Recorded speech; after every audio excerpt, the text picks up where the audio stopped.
I'm Vin. I'm Sori. That's Booby. And Vita and Chip and Culpy. Shout out to my name is Roberto from Nairobi, Kenya. Really love your takes on the songs. Great debates. All the way from what's up, big homie? I'm gonna do that ancestry thing eventually. Yep. All right. Shout out to Joel. He's the one that asked for this song. Shout out to the big homie Joel. Keep your head up, big homie. If you want to see, prayers, good vibes. No, he's good with prayers. Oh, he's prayers. All right, prayers, big homie. If you're a good vibes person, I'm pretty sure God still counts them. So send your good vibes along with our good prayers, huh? Make your du'as, inshallah. All right, now this is okay, babe. So the Jack Black. You know the guy at the end of the video? I know who Jack Black is. He's the band. He's an actual band. The whole time that it was singing was him. When the kid was singing, it was Jack Black. So what? Jack Are you serious? Yeah, so Tenacious D is Jack Black and his buddy something green. What the heck? So you're saying the guy that does Kung Fu Panda has a band? Yeah, you know what's funny? Is all these people like, oh my God, you're such an idiot. How did you not know that? Like, who would make that correlation that freaking Kung Fu Panda is in a band or whatever? Like, yeah, you're just supposed to know that, obviously. Yeah. Were you under a rock? You didn't know that Baloo from the Jungle Book. From the Jungle Book was Uncle Phil from the Fresh Prince? That's a stupid guy, man. Don't know where he gets his information. Moron. Dummies. And apparently, this dude, Meatloaf, was in the video. He was supposedly the dad.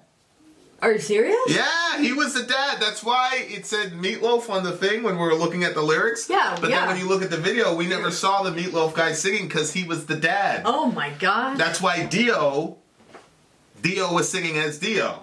So he did his part, and then the dad did his part, and then apparently Jack Black as a singer. I gotta see that shit does not live. look like a rock star. No. That's why he could pass as an evangelical father. Yeah, I gotta see that. First of all, I gotta see Jack Black do that live and sing live. That's number one. And number two, we're about to watch this Meatloaf guy and see if it's the same dude from the video. Okay. Because I will say, we don't really know much about this stuff, but I also know what my eyes tell me. So we shall see. All right, go.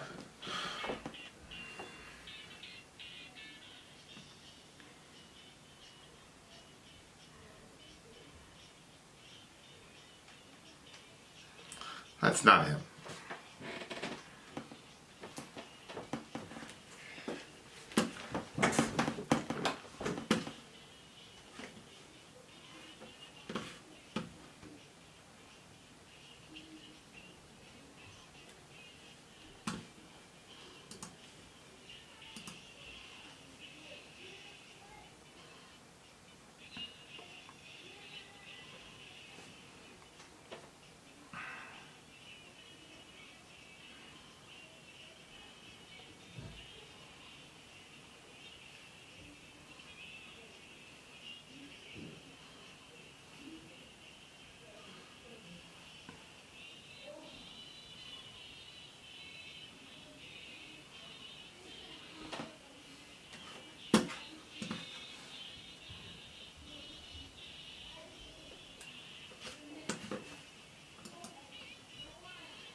Shoe shop?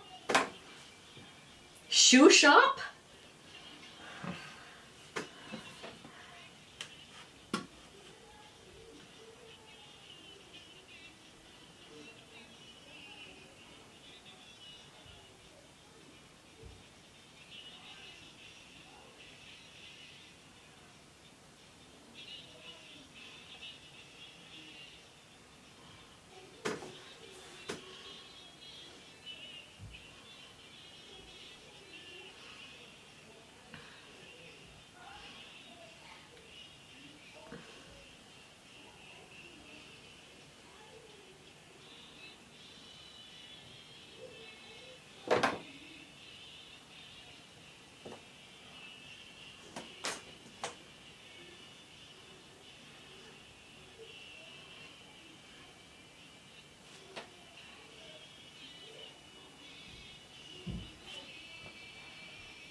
Here it goes.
Jeez.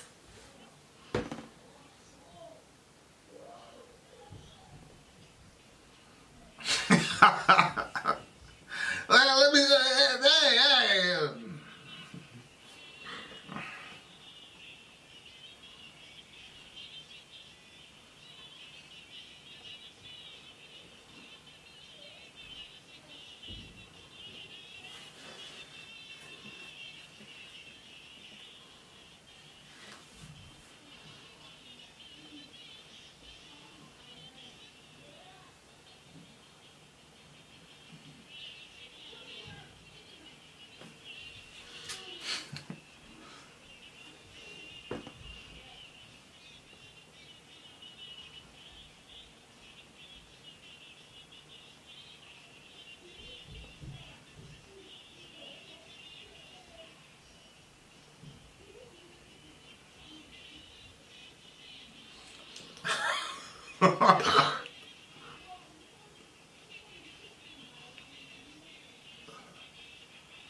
Okay.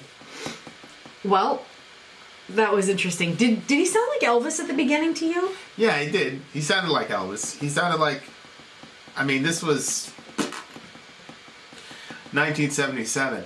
I don't think that guy and the dad character in the Jack Black video is the same guy. They were saying it's the same guy.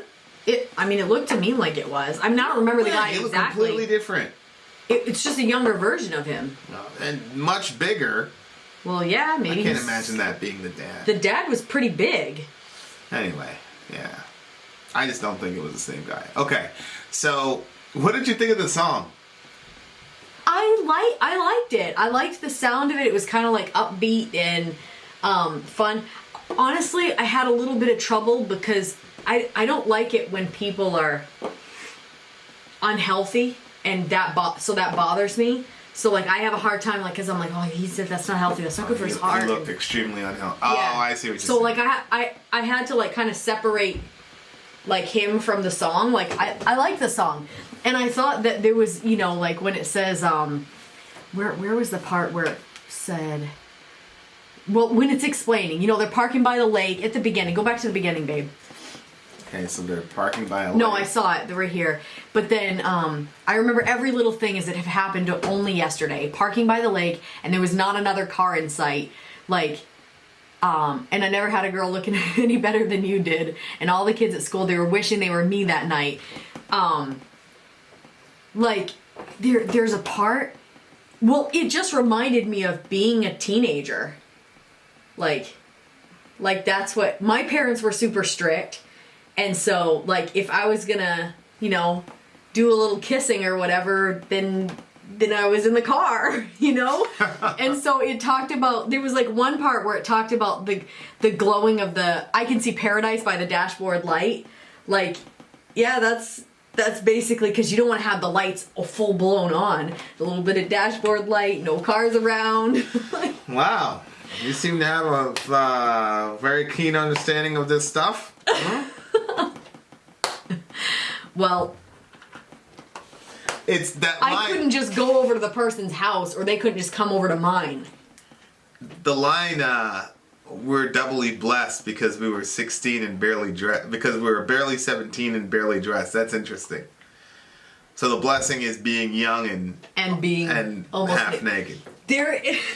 And again, being young and like being in those situations where stuff's a little bit too much. What do you mean too much? Well, I mean, didn't seem like it was too much for either one of them.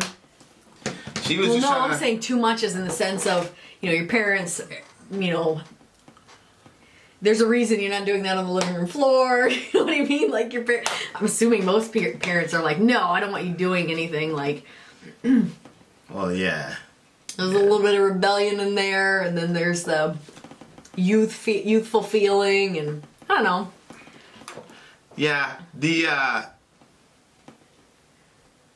it was just an interesting back and forth between the two of them. You know, because they're going, and then right before things get really, really physical, she's like demanding all this commitment from him. Yeah. And he's like, and it keeps going back and forth, but he's, you know. When he's saying, let me sleep on it, does he mean, let's just do this tonight, I'll give you an answer in the morning? Right. He's not trying to get out of that situation, but he's trying to say, well, but again, like, this illustrates how different sexuality is perceived by men and women in general. Yeah. Right? So, like, these, you know, this reflects kind of like the zeitgeist. You know, it's 1977, so you still have the remnants of the pre-sexual revolution stuff. Even though the revolution had already happened, you still had people that were kind of like in between. You know, now it's completely different. I mean, freaking 13-year-olds are running around doing all types of craziness now. It's like one of the biggest tragedies that people don't realize is that young kids are getting sexualized at such a young age. You know, and as long as they're embracing who they are, quote unquote, we're supposed to celebrate it. Right. It's like, no, if a 9-year-old you know, talks about who he wants to have sex with, I don't care who it is. Yeah. It's a tragedy. Yeah. Let the kid be 9. Right. These are conversations you're supposed to be having at 16, 17, not a freaking 9 years old. Anyway, separate topic. But, you know, 17 years old, and the dude, for the boy, he's like, yeah. And what he's thinking about is all of his friends. Everybody would rather trade places with me. Right. Because he's already told his boys about this situation. He's already told his boys, because all the kids at school, they were wishing they were me that night. Right. Well, how do they know what you're doing that night? And he's comparing her to all the other girls and saying she's the best looking one so far. Yeah. And her perspective is, you need to commit to me and only me. Love me and marry me. Right. For him, it's just a notch in his little thing. He can tell his friends, and then he you know, he has no interest in committing to this girl. Yep. You know, and that's one of the things where I say, like, it's very curious to me that certain revolutions end up benefiting dudes. Because now, females, we were watching that show yesterday, like, women are supposed to act like they approach sexuality the way men do. You know, and so if they... I think I fell asleep. What show was it? The Marlin. Yeah. Remember? Yeah, and they were supposed to have this meaningless sex, and he's That's like, right. oh, and and the women are now supposed to act like they approach sex the same way. Yeah. When this is not, it's just not true. Well, if you noticed at the end of the song, did you see the what they were both saying? Because he gets to the point where he was like, oh, I didn't realize there was so many lyrics. He was saying, it was long ago, it was far away, it was so much better than it is today. Yeah. He just keeps saying that. But she's saying, it never felt so good, it never felt so right, and we were glowing like the metal on the edge of a knife. Right. Like, so she's still reminiscing it in a good way. And he's like, my God, it was so long ago, and it's Right. not like that anymore. And, Right, and it has to do with the fact that she forced the commitment out of him. So, to her, that's great, because that's where her real currency is. His real currency was just in the moment. right. But now he's stuck with this commitment because that's what he had to exchange in order to get what he wanted. So it was just a very, very telling and stereotypical, and in generalization, and I'm speaking that way too, obviously. But I think it's undeniable that in the main, men approach this topic differently than women do. At least, prior to that mutual sort of, I'm your guy, you're my girl type of, commitment. Yeah. But like the quickness in which this dude flipped on this girl was pretty crazy too. I know. Like some parts of the song were just like ridiculous. Oh, like what? Well, just like how quick everything was going, In the car? Well, just in the movement of the song, and then of course the sportscaster is talking about first and second base, which is language that right there, and then like you think the guy's about to score, and then she goes, "Stop right there!" Well, you started seeing her. I'm like, is she trying to stop him? Yeah. And then, then she stops it. I thought that was pretty hilarious, because it was just like too good to be true for this dude. He was just gonna But then I'm sure he went back to his friends and said, yeah, blah, blah, blah. I got her, yada, yada, yada. But then she's going back to her friends saying, he's gonna marry me. Yeah, I'm his only. He loves me. Yeah. Uh-huh. Yeah, that's pretty crazy. Yeah. It's a pretty crazy idea. But overall, I liked it because I liked the upbeat sound to it. Yeah. And I liked the dated sound to it as well. So, I think we're probably going to rate this song really differently. Because I liked it. Plus, I felt like it's, probably in a lot of situations it's true to life. Well, I thought it was extremely true to life. I thought it was very true to life because I think we've all been in those situations, And it's something where when you become an adult and then you start looking at preteens, it's like, you haven't what? Well, which type of situation are you talking about? Well, the situation of being a pursuer and pursuing a girl and the emotional bartering that happens between, the guy wants this and the girl wants that. Yeah. I think that I always landed in situations where like the person would want to marry me. Like I didn't land in a situation, but I was in. You're also a supermodel, and we can't all be like you, Missy. People aren't fawning to marry the rest of us. Stop it. So there's some transactional things that need to go on for the rest of us, because not everybody is in your situation. Or it's just that I picked people that I knew would want to. Namely, any heterosexual male. Okay, babe. And pretty much every woman. But most of us have been in those situations where the bartering has to happen because most 17-year-old dudes don't want to commit to a girl forever. Yeah. So especially once you open Pandora's box. But yeah, this is not a song I would ever listen to again if I could help it. I would never listen to this song again in my whole entire life. I think I might put it on again. Other than maybe a precautionary tale for my sons and daughters. But other than that, I would never listen to this song again. Good Lord. It was extremely painful to listen to. Why? Well, it was not an entertaining song at all, and I felt all the minutes. Oh. Felt all the minutes. So.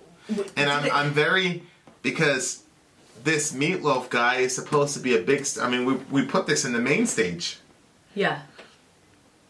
I don't You can't see how that would be a popular sound, especially at that time? No, because the Jack Black thing had him with Dio. Like, this guy is not... Excuse me. This guy's not... I mean, close to that. I mean, maybe... You know what it is? There's a lot of times when we listen to a song and people go, this is not the song you should have introduced them to with this particular band or that particular band. Yeah. So part of me is like, maybe that has to do with just the, particular song, but... Yeah. What do you mean? Yeah, That what? doesn't look like the dad? Well, that guy looks like the dad. Is that Doesn't that look like the Meatloaf? old... Yeah, that's the old version of that young guy you were seeing. Yeah. No, that looks like him for sure. It's just this kid. Meatloaf's Bat Out of Hell is the 6th best-selling album of all time. What? Okay, so what record was this on? Bat Out of Hell. This was on the Bat Out of Hell record. I'm completely confused. Did we just get the worst song on the Bat Out of Hell record? I don't think it's the worst. I liked it. You think this is like you think that is like the 6th most popular? You think music like that is like Not gets for to that now, level? but back in that time. It's at all time.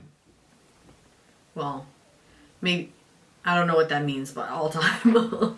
I don't know all time, but like I think I can see how it would be popular back then, and even like back in that date, like that was probably some on the edge stuff Honey, that they were doing up on the stage. 70s. Yeah.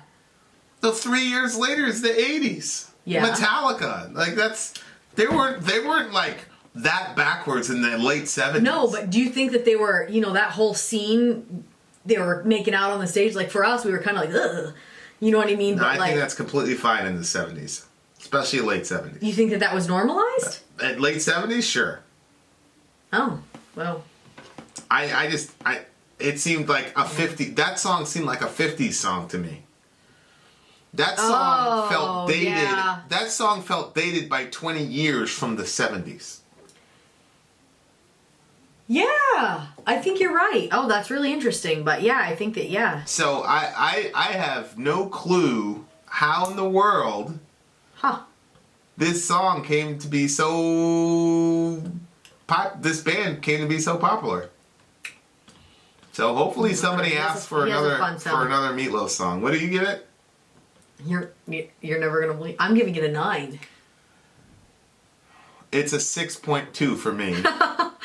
Wow. And only because they put in so many lyrics and I'm a lyrics guy. Otherwise it would have been a lot worse.